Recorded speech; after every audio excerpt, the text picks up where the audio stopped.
And then I'm guessing, oh, wow, we are live. I'm just waiting for some doors to close. Hey, Jazz, you just shut the door? Well, everybody, thank you so much for our first health series that the Girod family / Provenzano family will be hosting for you guys. So this is going to be called the Health is Wealth Seminar, and it's just a place where we can talk about basically the health message, what we can do to make sure that our bodies are truly being cared for the way that God wants us to. I wanted to go into also, like, for the next topics, maybe some survival tips that could just be useful for us when time might prove that things could be scarce and more difficult than current days. We also just wanted to talk about like a whole bunch of other things too, but I don't want to give everything away. But in the meantime, we are going to start, and this is my lovely Auntie Pieta, who is a certified nutritionist, and she's been studying since her 20s, and I'm actually going to have her give her background of what she's done in her life. Thank you, Nina. Well, it is an honor and a privilege to talk to you, and I want to thank everyone who made it possible. So my background, in my 20s, I became interested in health and nutrition, and that led me to buy books. And the pivotal book that I bought was The Ultimate Lifetime Diet by Gary Null. That was like a 500 or 800-page book, and I was so captivated by it. And I wanted to know, in that book, it tells you that we're all better off basically on a vegetarian vegan diet. And I wasn't vegetarian or vegan at the time. I think I grew up like most people, eating meat and not knowing. You just eat what's on the table. And so I researched the book, and I wanted to find out if there was any way I can contact Gary Null to find out if I was following this new diet properly. Because once I learned that going vegetarian and being vegan was the way to go, I literally went cold turkey. I changed overnight. The next day, I didn't know what to eat, really. And I bought this book called The Voluptuous Vegan, and unbeknownst to me, which is a famous book, but it's based on a restaurant in the city that has these very ornate vegan gourmet meals where none of the ingredients were available. So I went for like 2-3 days not eating very much. But I was, convinced that I was doing this. I was passionate about it. So I ended up finding Dr. Gary Null on a PBS show. And when I saw him, I was blown away. I knew instinctively that this man knew his stuff. And so they gave you a number to call, and I called feverishly, and I never got through to him, but they said you can actually talk to an assistant of his in New York. So I was like, wow. So I got right on that, and I went and made an appointment with her, and she informed me that he has a party in the city once a year, and he invites his whole audience. He's also, if you don't know Gary Null, he has 3 PhDs, 1 in anti-aging medicine. He's authored over 70 books on health and wellness, at least 30 award-winning documentaries. He's an athlete, has received all kinds of awards. He's 77 now, and extremely healthy, extremely athletic still. So I went to this party. Long story short, I met him, and I ended up working for him. And I worked for him under several capacities. Eventually, he announced on his radio show one day, which I heard, that there's a new nutritionist in town, and he mentioned my name, and he gave them my number. And I'm like, drop the mic. I'm like, what? So I called him up immediately, and I'm like, what are you saying? I'm like, people are going to come to me on their deathbed, and I don't know what to say. And he said, you just refer them to my protocols. And so that's what I did. They came to me, because it was free.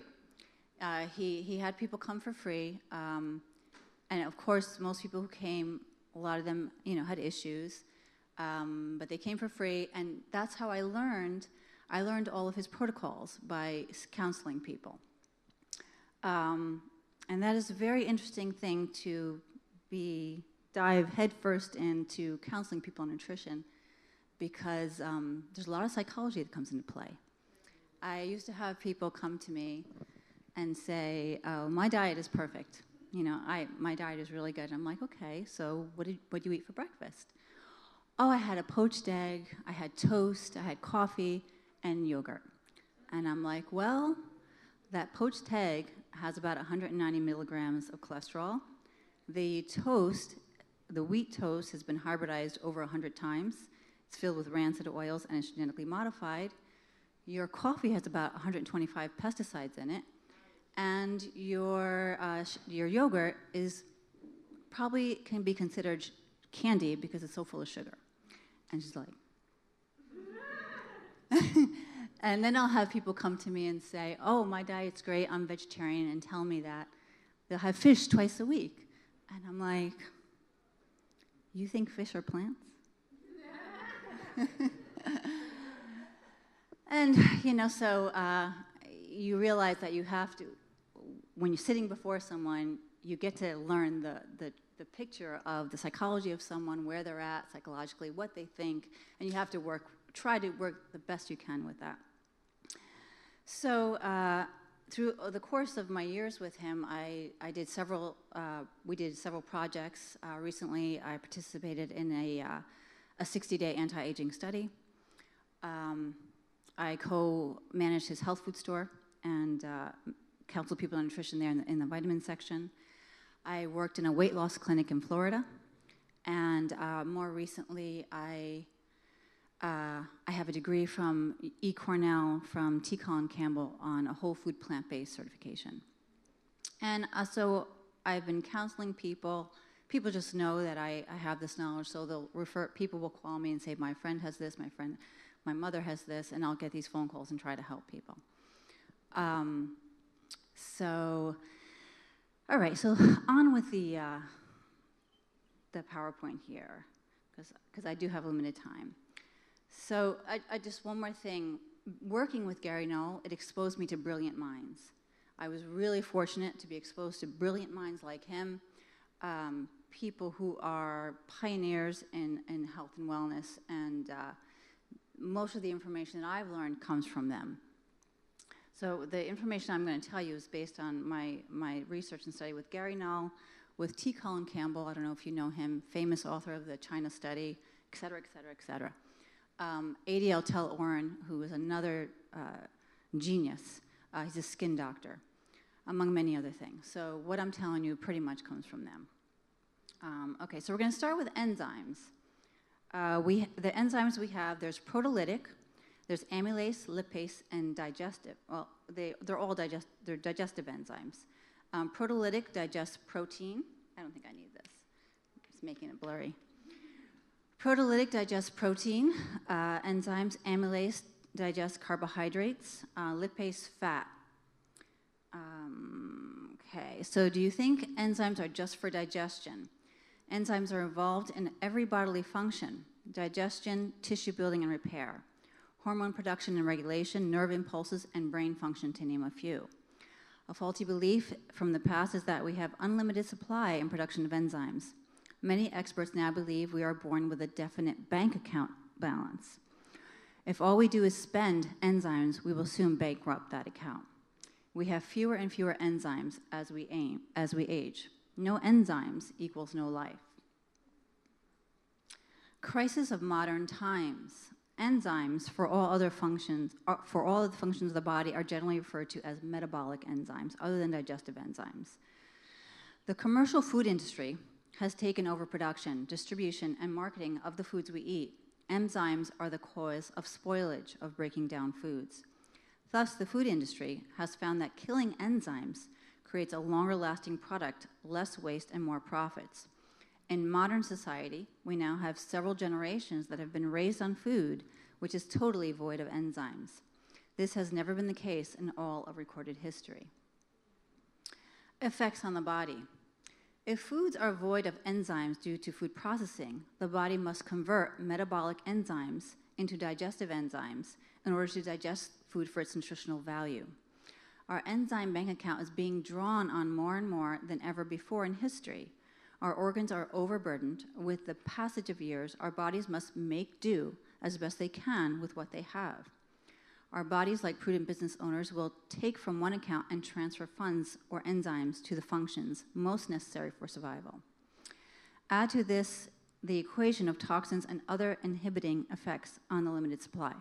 So a general health rule when it comes to the diet we eat, you want foods that are rich in enzymes are your leafy vegetables. Everything that's considered alive, fruits, leafy vegetables, berries, they contain enzymes naturally occurring. So when you consume something that has been processed in, box, more supermarkets are 90% boxed food. Your body has to manufacture. So our bodies nowadays are having to manufacture everything as opposed to having it freeform. So when you consume a food that's considered alive, the enzymes are organically intact, naturally occurring, and it will practically digest itself. So you are not burdening the body with and taxing all of its resources.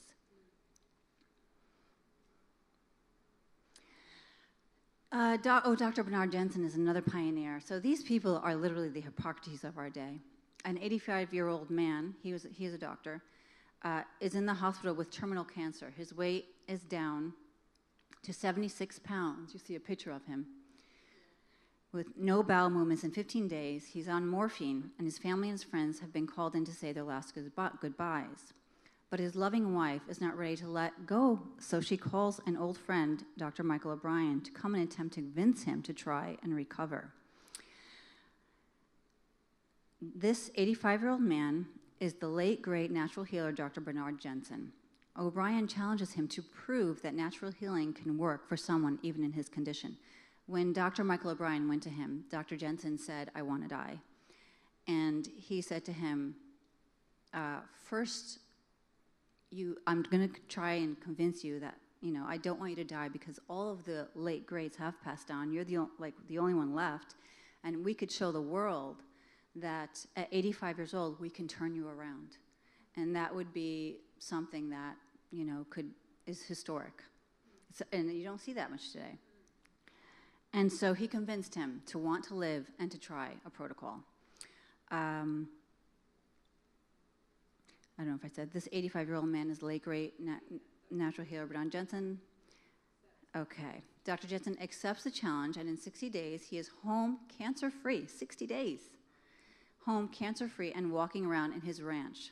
He was able to live cancer-free from prostate cancer and bone cancer at 76 pounds and 85 years old for an additional 7 years. He passed away to the ripe old age of 92 years old in 2001. His story doesn't end there. He actually ended up getting into a car accident and became paralyzed. And he turned himself around from that. There's a picture of him with his wheelchair online. It's hard to find. And he has a for sale sign on it. So our bodies are miraculous. Your bodies are your own true healers. No one can heal you but your body, but you have to give it the right tools.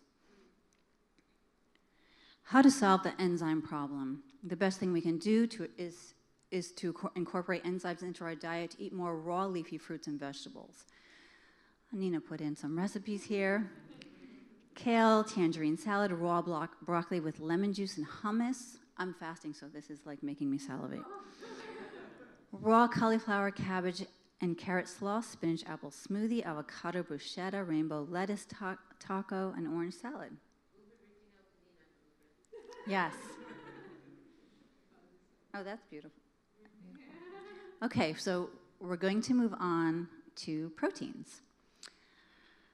So we wanted to do so much more, but there's no time because when I started to research each one of these, you could write a book on them. The processes of the body involving all of these, our DNA, our RNA, our enzymes are very complex. And what we know is literally the tip of the iceberg, and most of it is not true. Okay, so the history of proteins. Proteins were first discussed by the Dutch chemist Gerardus Johannes Mulder in the 1830s, and subsequently given the name protein by his associate Jöns Jacob Berzelius. The root word of the word proteus means prime importance. Mulder is quoted as saying, unquestionably, the most important of all known substances in the organic kingdom. With it, no life appears to be possible on our planet. Through its means, the chief phenomena of life are produced. Now, this is true, but there's more to the story. The history of protein continued. Protein recommendation was first published by German physiologist Carl von Voigt, who was described as the father of dietetics and nutrition. In 1877, Carl von Voigt published diet parameters in which he recommended a person with a body weight of 70 kilograms, 70 kilograms is about 2.2 pounds, with moderate work should consume 118 grams of protein per day. The USDA, around 1900, recommended over 110 grams of dietary protein per day for working men. Wilbur O. Atwater was an American chemist and the United States Department of Agriculture's leading nutritionist in the 1890s, had completed his training in Germany and returned as a protein enthusiast. The beginning of the 19th century, supporters of nutritional reform recommended a daily protein intake of fewer than 30 grams, so that's a huge difference. Supporters of nutritional reform, so here we have special interests on one hand, the USDA, and here are supporters of nutritional reform, saying a completely different thing. Believe that the required protein intake of Voigt would hardly be feasible without substantial meat consumption. Now we have to remember that other than this time that we're living in, about 100 years and prior, there was food scarcity. Just my own father, can tell you that. So this is coming from these times. Today's lifestyle is entirely different.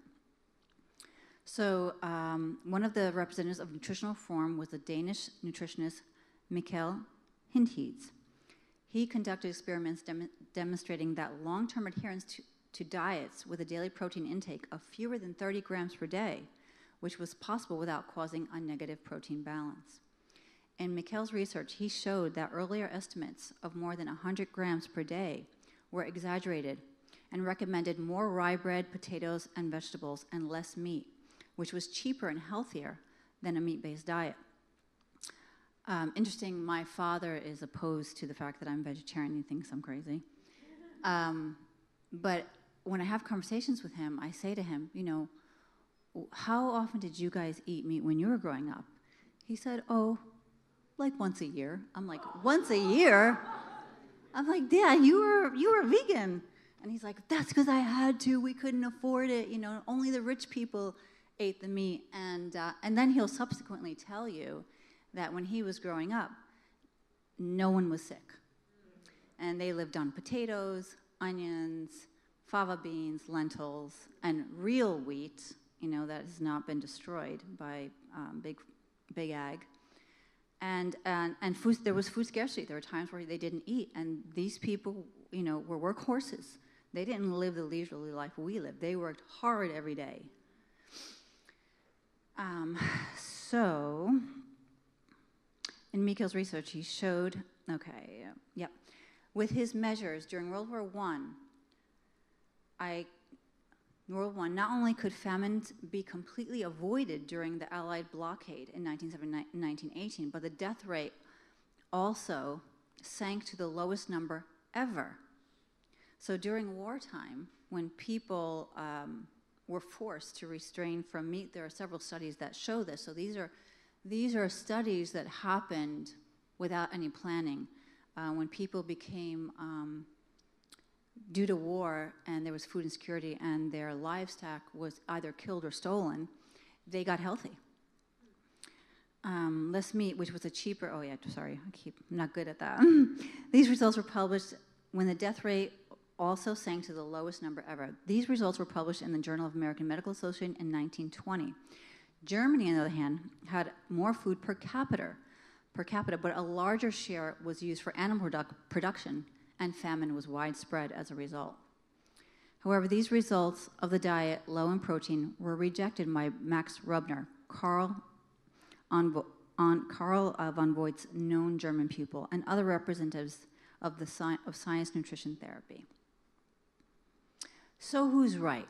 How much protein should we consume daily? What do you guys think? Do you think we should be consuming about 100 grams of protein a day, or 30, 50? You think 30? Okay.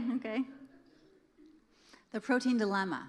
So we get 4 calories per gram of protein, 4 calories per gram of carbohydrates, and 9 calories per gram of fat.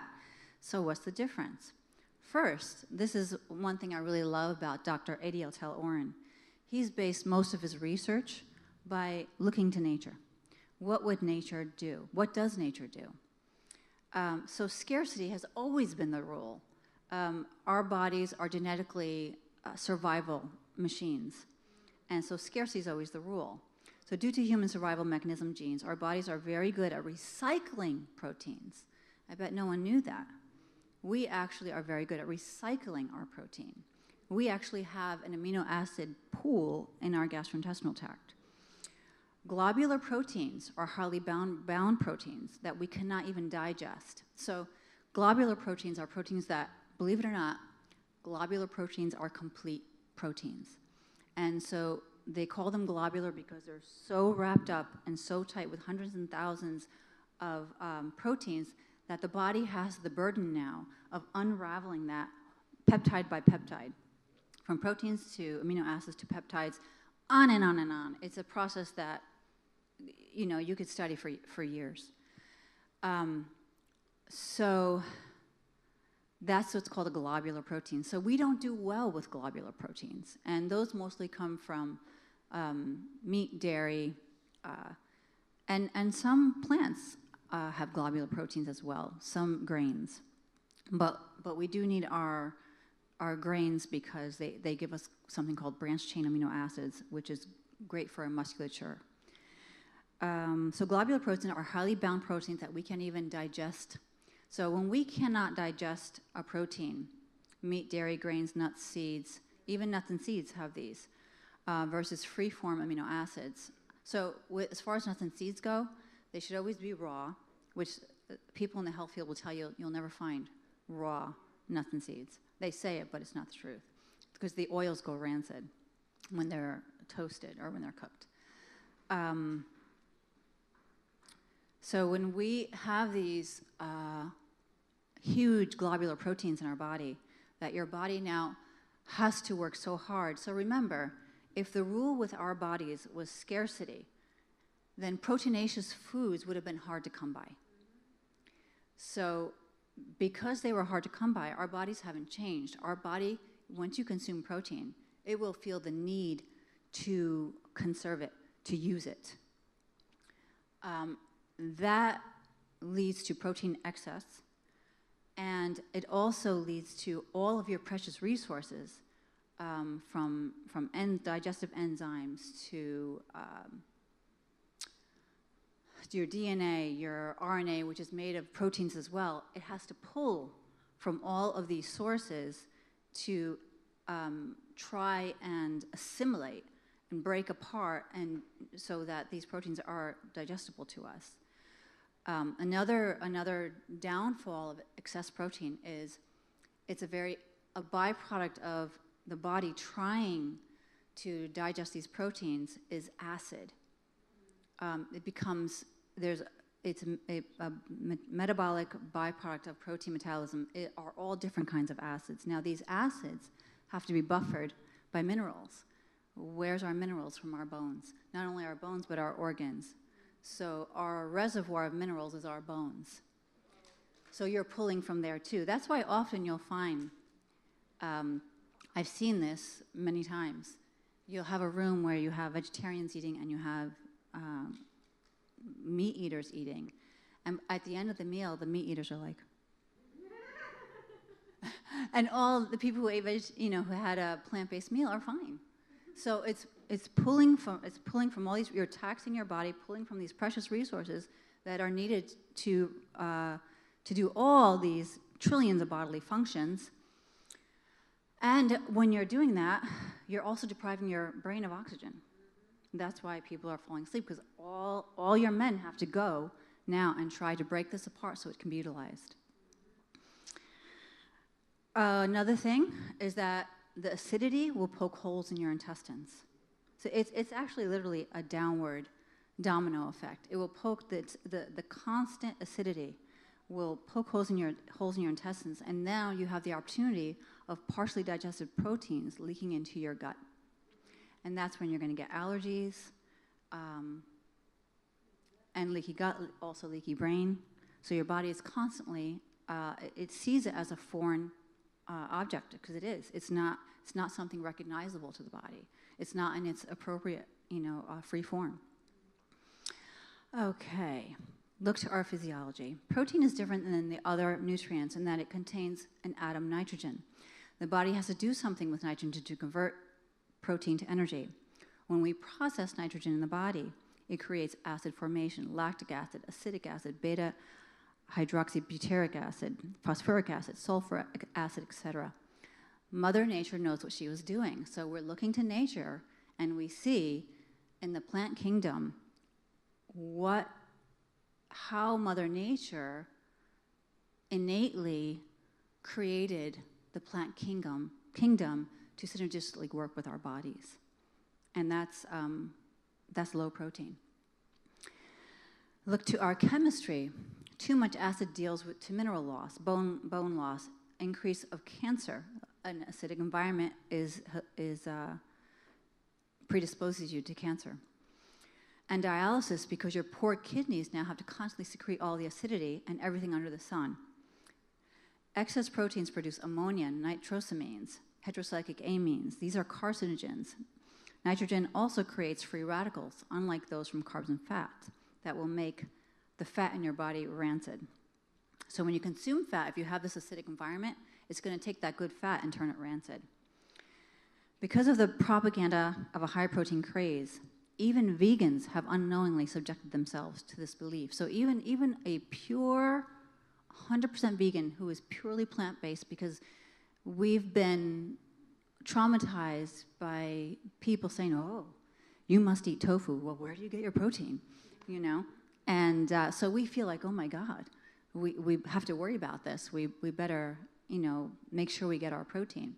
So your average strict vegan will get easily 50 to 60 grams of protein daily without trying. According to the expert, this is the Guyton textbook of medical physiology. There are other textbooks too. I didn't list them all. The average person of 150 pounds loses roughly 25 to 35 grams of protein in their poop. And that's what you should replenish. That's it. So according to this textbook, they're not even saying that you need to consume more. They're saying just replace what's lost. And other medical textbooks that doctors study say the same thing.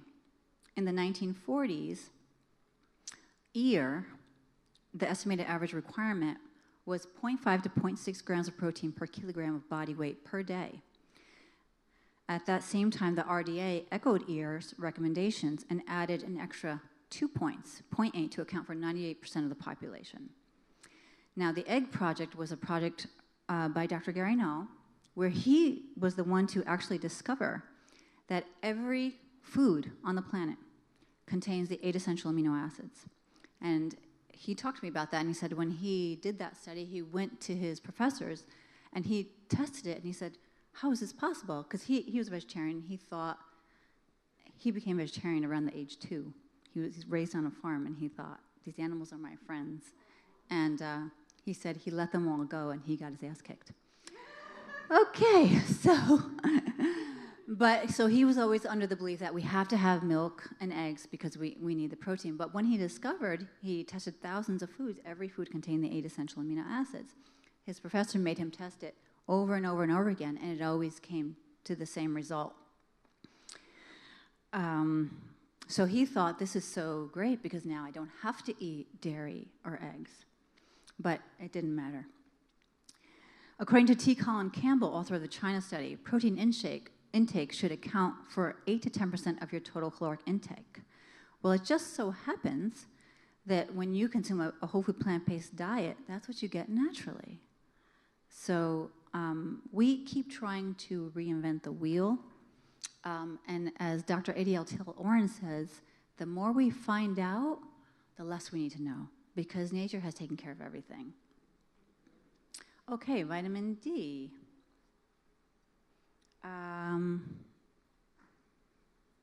By the way, does anyone know what kwashiorkor means? Kwashiorkor? Okay, so kwashiorkor is the word for the clinical diagnosis for real protein deficiency. And no one knows it because no one has it. Yeah. And just on a side note, when you see those heartbreaking images of children who are truly starving, most people equate that with protein deficiency, and the truth is they're deficient in everything. It's not just protein. Okay. Vitamin D research studies. American Journal of Public Health. The American Journal of Public Health reported that researchers searched in the PubMed database and found 63 observational studies of vitamin D status in relation to cancer risk dating from 1966 to 2004. 30 of those studies focused on vitamin D and colon cancer, 13 on breast cancer, 26 on prostate cancer, and 7 on ovarian. After the review, the researchers conducted that the majority of research demonstrated that a protective relationship between sufficient vitamin D levels and a lower risk of cancer. These life-threatening diseases rise in winter. Vitamin D deficiencies. The Mayo Clinic reported that overall 93% of 150 school children and adults were deficient in vitamin D. This is a Minnesota-based study. Within that same study, the Mayo Clinic found 100% of African Americans, East Africans, Hispanics, and Native Americans were deficient. This is truly a pandemic of staggering proportions. So I have here, go back to nature, what did our ancestors do? Again, this is another area where there's so much misinformation, and we so worry about our sun exposure. And what did our ancestors do? Did they worry about sun exposure when they were out all day? They didn't worry about it. They were sensible. You know, what they did is, if they were out in the sun all day, they would cover themselves. Or they would go, because there is a point where you can abuse the sun, but we definitely need the sun. Chronic vitamin D deficiency. Here's a sample of serious health issues people face associated with chronic vitamin D deficiencies. Cancers increase risk and severity of 11 types of cancer, including melanomas. When the average American is tested for vitamin D, they come up short. They are deficient in this vital nutrient, even though many processed foods are fortified with vitamin D.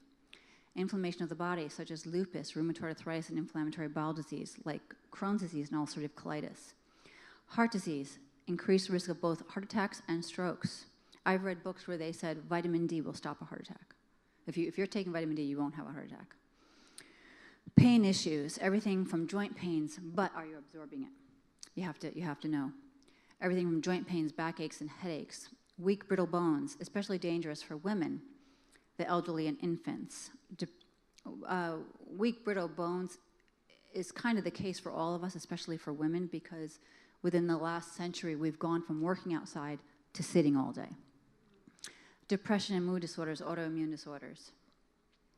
Rickets disease. We eliminated rickets in the 19th century. Rickets was caused by vitamin D deficiency due to inadequate sun exposure and lack of vitamin D in our food supply, resulting in growth retardation, muscle weakness, skeletal deformities, hypoglycemia, tetany, and seizures. In 1920, the implementation of vitamin D supplementation for all infants and small children largely eliminated nutritional rickets in Europe and North America. Currently, the Institute of Medicine has upped their 400 IU to 600 IU in children because rickets is making a comeback. Why? Why is rickets making a comeback? We're inside playing our video games and watching TV and our electronics.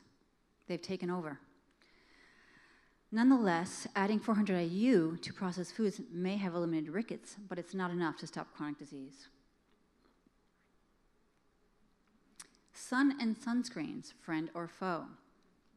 The sun is packed with both UVA, UVB rays. Now, the sun is packed with not just UVA and UVB, that's all you hear about. It's UVA, B, C, R, etc. And there's an up-and-coming field of study that's called photonutrition. So they're coming to learn that we maybe get hundreds, if not thousands, of nutrition from the sun, nutrients. And not only that, we're learning that the sun affects hundreds, if not thousands, biochemical reactions in our body. Yeah. So they're beginning, and it makes sense. What is it where do we get our food? How is our food grown? It's empowered, it's nourished by the sun. According to Bill Sardi, and from Knowledge of Health Incorporated, most sun block UVB. When UVB rays are blocked, our body cannot produce vitamin D. In nature, everything works synergistically. Skin cancer rates and deaths have risen since the advent of sunscreen 30 years ago. So more often than not, you'll find is a lot of this, that what you hear is propaganda. And there are industries at play here that are very powerful. Healthy sun exposure. Variables that come into play are diet, skin color, light to dark, sun's location, season's geographic location, time of day. According to Dr. Mercola, when you see the red patches on your skin, that's when you've achieved your vitamin D goal. Depending on your skin color, it can range from 10 to 40 minutes, 2 to 4 times a week. According to Dr. ADL Tel-Oren, who is a genius, and he's a skin doctor, he says we should get out into the sun daily and expose as much skin as possible. Dr. ADL Tel-Oren says, go out every day at noon naked. And he says, that's what I do. I'm like, really? Okay. The darker you are, the more exposure you need. So let me give you a little reference here. When I did the 60-day anti-aging study with Gary Null in Florida for 60 days, I went into the sun every day. By the end of the study, my vitamin D levels were low. Yeah, in Florida. So the darker you are, and I'm not really white, I'm kind of olive. It really, you have to be out there more. Best time to get your vitamin D is solar noon or midday when the sun is at its highest point. Today, solar noon, there's no sun today. Doesn't apply. Would have been at 12:53. How much sun should I get? So they have categorized skin colors here. Where's number one? Was there a number one, Nina? Okay, 1. Red and blonde hair, blue eyes, burns easily, never tans, freckles, very fair skin. Did you cut out number 1? Because it starts with 2, 3, 4, 5, 6. Okay, so basically, white, we'll start with 2. White, very fair, and blonde hair, blue eyes, freckles. They say 10 to 15 minutes. UVI. So we can go down this, but I'm not going to go down this because all you have to do is go out into the sun, and when you get those red patches, you've had enough sun. You've gotten your vitamin D intake. So just watch yourself, and it could be longer for other people. Okay. So one way to find out when you can go out into the sun to get your UVB rays, it says while you're outside in the sunshine, look at your shadow. Is it shorter than you are? Solar angle limits UVB photosynthesis. So if your shadow is longer than you are tall, then you will not make vitamin D. So the rule is when you go out into the sun and you see your shadow and it's shorter than you, you're going to get UVB rays. So it's usually around noon. So when your shadow is shorter than you are, that's UVB time. But it's important also here not to isolate because in the morning you get UVA, you get endorphins from UVA. It's just important to be outside. There's a whole spectrum. So we listed a sunscreen that was voted to be the safest, but according to Dr. ADL Tel-Oren, someone asked him this question, what is the safest sunscreen that you recommend? And he said, never, none. He said there's never a time for sunscreen. He says if you go out and you have to be in the sun for 3 to 4 hours, he's like, be smart, cover yourself. Wear a hat, go into the shade. So some natural sunscreens are coconut oil and shea butter. A little secret, when I was in Florida, if you up your vitamin C intake just prior to going out into the sun, it will protect you. It acts as a natural sunscreen, at least about 5,000 milligrams. But that's all dependent upon how healthy you are and your diet and things like that, because if you eat a good diet, you'll have antioxidants that will naturally protect you from any possible damage the sun can give you. How vitamin D can help, a complex computer prediction model. The Moores Cancer Center and the Department of Family and Preventive Medicine used a complex computer prediction model that determines sufficient intake of vitamin D would prevent 58,000 new cases of breast cancer and 49,000 new cases of colorectal cancer annually in the United States and Canada. The model also predicted that 75% of deaths from these cancers could be prevented with adequate levels of vitamin D. Prevention is key. So we have to get out. We have to get outside. Benefits of sufficient vitamin D levels. Vitamin D has a positive role in healthy cell growth and cellular communication, regulates cell systems and organs throughout the body, decreases your risk of diabetes, turns genes on and off for cancer. So vitamin D actually has the ability to upregulate genes that will protect you from cancer. Helps prevent high blood pressure, arteriosclerosis, cardiovascular disease, activates the immune system and to kill bacteria and viruses, reduces risk of bone disease, osteoporosis, boosts athletic performance, endurance, and muscle health, muscle strength, strengthens teeth and bones. Body cannot absorb calcium without vitamin D. A word about calcium supplements. Don't take them. Because calcium needs to be taken with other minerals. And if it's not taken with other minerals, it can lodge into your vascular system and increase your risk for a heart attack. So this is people just listening to whatever they're told. Anxiety, depression, and mood disorders. Adequate vitamin D has been shown to make cancer cells lose their blood supply and thus their ability to expand. It also inhibits cell growth, inducing what is called cell apoptosis, inability to divide, in breast cancer, prostate cancer, and osteosarcoma. So my dad has a skin disorder that he gets every winter, and no one knows what it is. It itches him. He itches from head to toe. And we went to the dermatologist, and he said he had the cure, and it was a bed that gave you the UVR. And I'm like, and it's a lot of money. I'm like, Dad, why don't you just go into the sun? And so, of course, he thinks I'm nuts. So every summer, because he's out and about all the time, the rash disappears. Okay. Supplemental sources, sourced of vitamin D. For the most part, vitamin D is a steroid hormone that does not originate from natural, unprocessed, healthy foods. The foods that we are designed to eat, so it tends to be fortified with vitamin D. Current supplemental sources come from lanolin, which is sheep's wool, mushrooms, lichen. Lichen is a plant-like organism that results in a symbiotic growth of algae and fungus. Now, me being a vegan, I'm not thrilled with the fact that most vitamin D supplements come from lanolin, lamb's wool. And so I did some research on it, and I consulted, all these doctors, by the way, are strict vegans.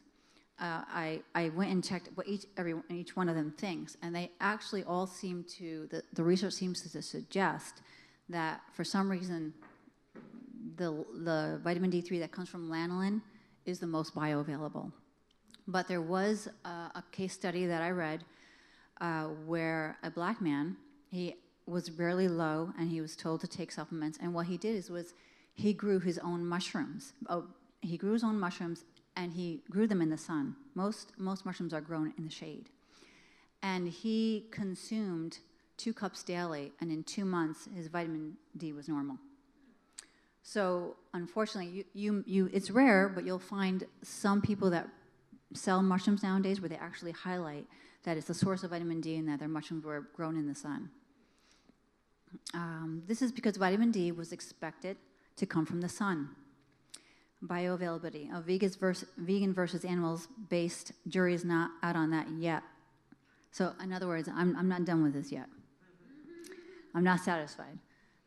Because when you look at the animals that have vitamin D, there are fish that contain naturally occurring vitamin D like salmon, sardines, mackerel. But where do they get it? They get it from plants. Okay, things to take with vitamin D.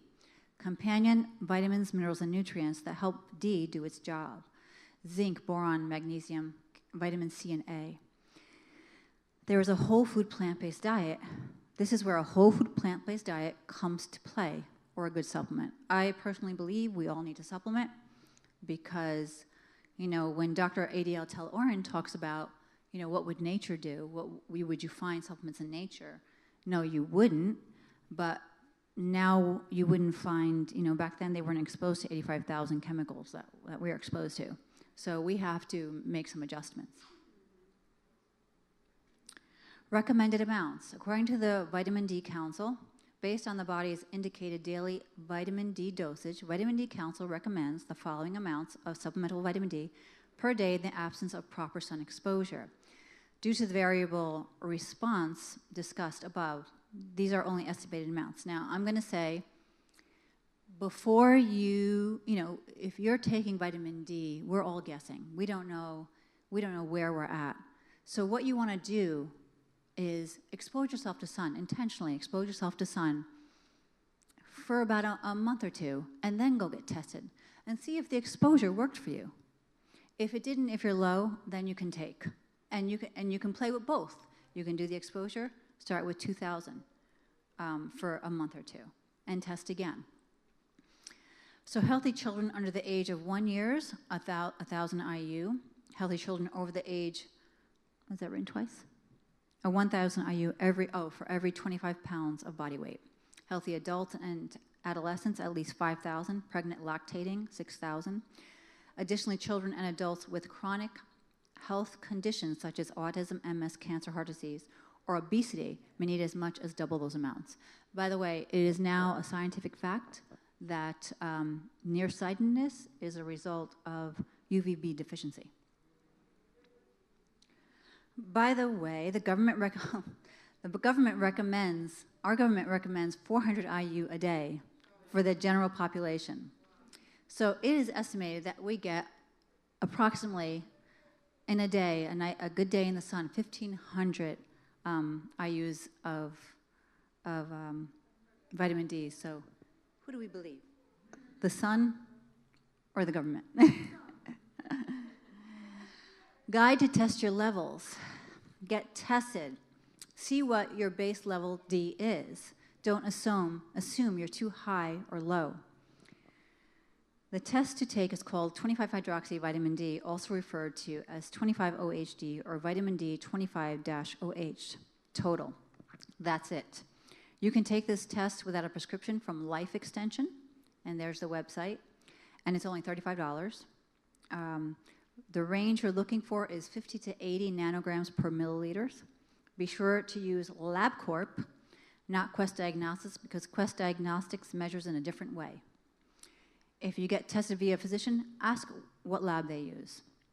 Test every 2 months until you discover what dose corrects your deficiency. Be sure to use the same lab with the same test kit. If you're low, spend time in the sun at solar noon, but listen to your body. If you're not used to it, slowly build a tolerance. Increase your vitamin D intake to 5,000 IU per day. You can also play with both. By the way, according to Dr. Adiel Tel-Oren, melanoma is the only true skin cancer. He says that, and what we think we're supposed to be looking for on our skins is not right. What we really need to look for are these little black dots. The big, ugly ones that are raised are not usually the ones that are cancerous. The ones that are cancerous are these little black dots because they have actually a blood supply. And if you're interested, Dr. Adiel Tel-Oren tours, and he does skin clinics, and he'll inspect your body, and he can remove the growth right then and there, and it's painless. Okay. Oh, thanks so much for listening. I do have one more thing that I'm going to add here. Let's see here. If you want to hear about Dr. Adiel Tel-Oren, health nutrition science expert, holistic skin scientist, worldwide lecturer to doctors, health practitioners, and the public, founder of Tel-Oren Mucocutaneous Therapy, a non-surgical, non-medical approach to skin and mucous lesions, skin and anti-aging diagnostics and therapeutic innovator, functional medicine expert, natural, on and on. So all of these people that, when I worked for Gary, they were all the same. But I want to, 1 second.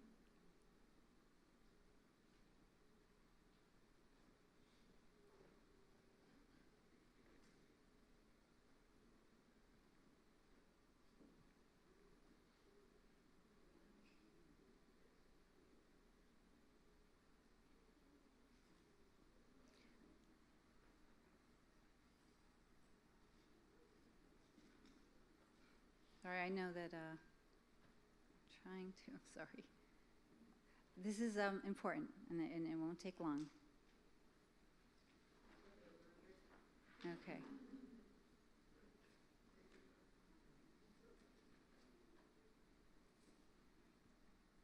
I should have told you to bring a pad and pen.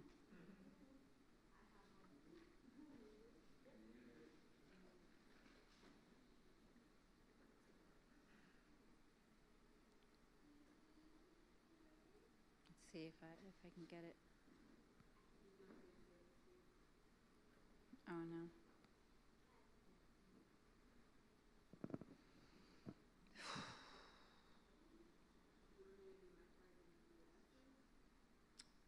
Okay. Well, thank you, but I'll be back. Do you want to take any questions? Or you want to? I don't know. You don't. Okay. Well, did you? I'm going to leave my email address. If anyone has questions, they can. It is nativepina@hotmail.com. So if you guys have questions or personal things you guys need to ask, please email her. Yeah. No, native Pina. So NATIVEPINA @hotmail.com. I'll even zoom in. You guys see that? There you go. Take a picture, yeah. I will wait for the picture to be taken, and then I will move on to the next slide. Thank you, Auntie Pia. And I can also say that I've also heard studies that people that have adequate amounts of vitamin D are at a greater chance of not getting COVID. So it's a good one. Oh, okay. I'm in a little bit of a rush. Okay, so there's one more thing I forgot to mention. So because of the fact that our lives nowadays is indoors, everything is transitioning to computers. We're living virtually. We're living virtual lives. There is something you can do, something called a 10,000 lux lamp, which is not expensive. You can find it for like $30. It does its very best to mimic the sun's rays. And I've read reviews, and people who have used it have just reported being unusually happy. And a lot of times their pains go away. And so it's something I think we should invest in. Okay, so what I'm going to leave you here with is what we should eat. Okay, so nutrient-dense leafy greens, number 1, daily, unlimited amounts, the more the better. 1 or 2 types at any time. Explore the many kinds. Try kale, mustard greens, collards, dandelion greens, arugula, beet greens, parsley, cilantro, spinach, Swiss chard, endive, green and red lettuce, turnip greens, lamb's lettuce, watercress, fresh herbs, etc. Any green leaves. There's you're going to get your digestive enzymes as well as your minerals.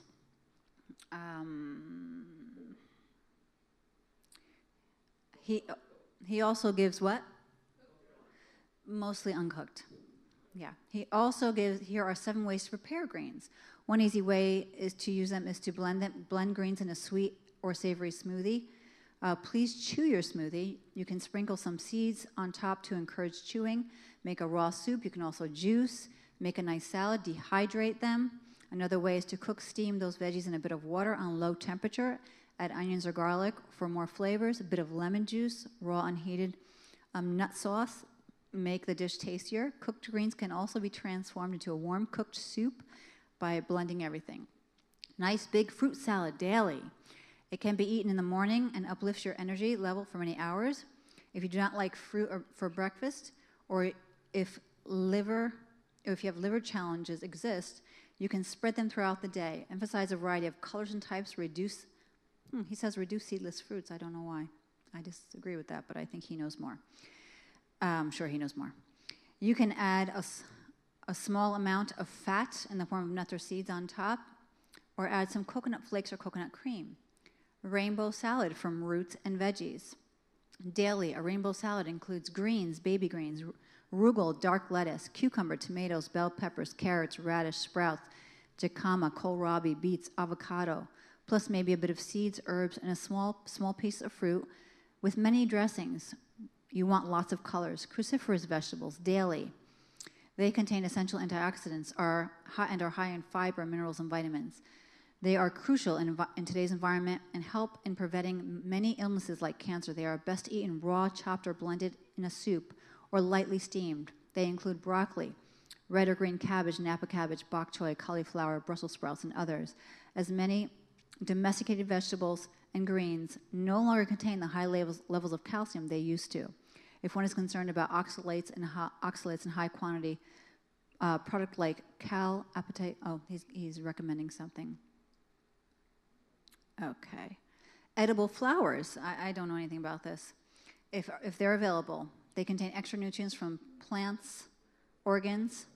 Some of these flowers are calendulas, nasturtiums, primroses, violet geraniums, roses, chive flowers, arugula, mint flowers, basil, zucchini blossoms, dill flowers, clover, lavender, dandelion, chamomile, hollyhocks, hibiscus, nuts and seeds. Nuts and seeds, we can overdo nuts and seeds easily. He recommends max 4 tablespoons daily, according to your body size and activity level. They have to be organic, raw, unroasted, and unpeeled. If you like them to be ground, grind them fresh to avoid the oil getting rancid. Store them in the freezer or at least in the refrigerator. It's important to rotate nuts and seeds. Allow several days to pass before consume the same kind again. They are complex and you can develop allergic reactions. So he's big on this.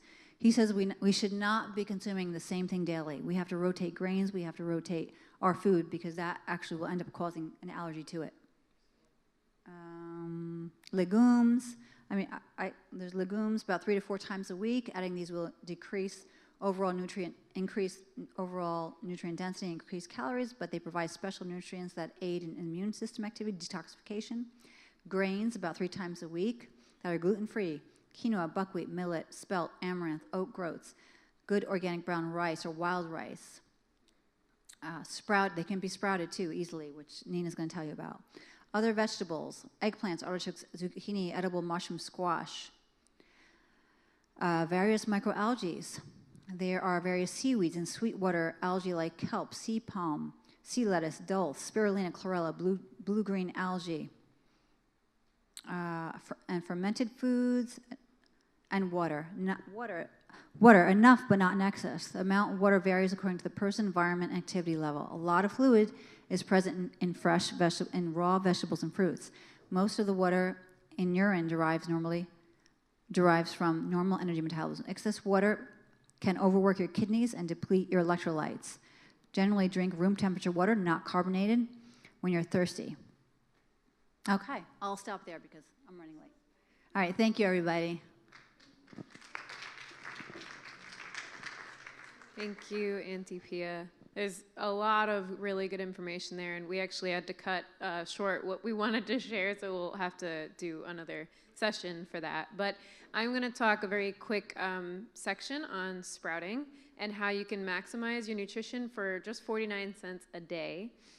And this is the practicality aspect of our seminar, because you're actually, what do we want to eat now? Now that we know, some of the truths about health, what do we want to incorporate into our diet?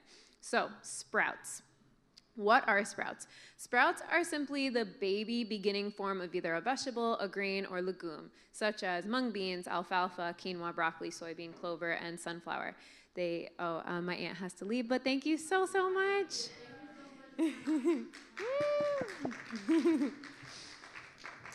They are a very young plant, and they get harvested just a few days after germination, and during this time they contain the maximum amount of nutrients for their size.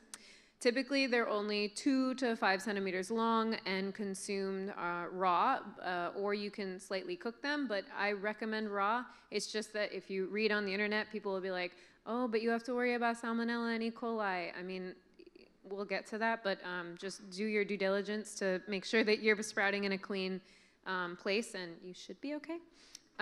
So sprouts have been a staple of Chinese cuisine, and they were actually popularly used for rejuvenation and healing, and they're now being brought into the American culture. So what is their nutritious value? The nutritional content in sprouting seed, it's going to vary based on what seed you're sprouting, but as a general rule, they contain a lot of vitamin C, some vitamin B, which is great for neurological health, a surprising amount of protein and fiber for their little pack size, and they also have some calcium, iron, magnesium, phosphorus, potassium, and zinc. So to me, that kind of seems like an entire multivitamin, right? And it's much cheaper than what you'd find on in stores. So raw sprouts, especially broccoli sprouts, are packed with antioxidants. For example, mung beans are high in potassium. They have 155 milligrams per cup. Clover sprouts are high in calcium, so if you want to know where to get your calcium, here's a great source, easy and safe, 20 milligrams per cup.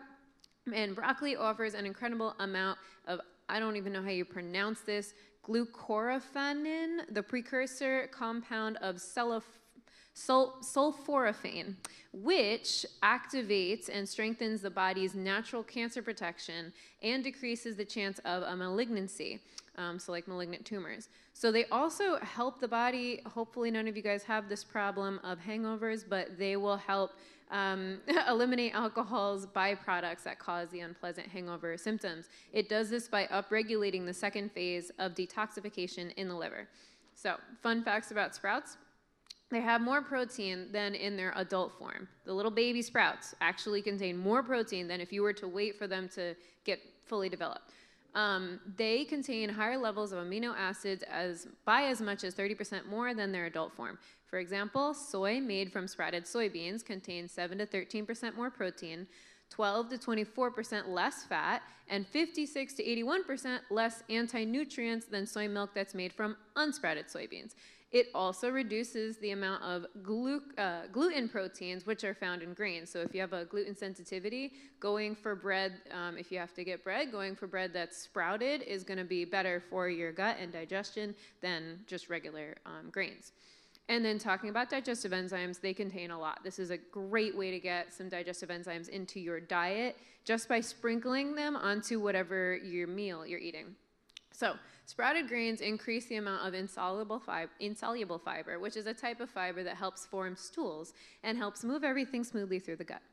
Grains that are allowed to sprout for 5 days contain up to 133% more fiber than unsprouted grains, and beans increase their total fiber count to 226%.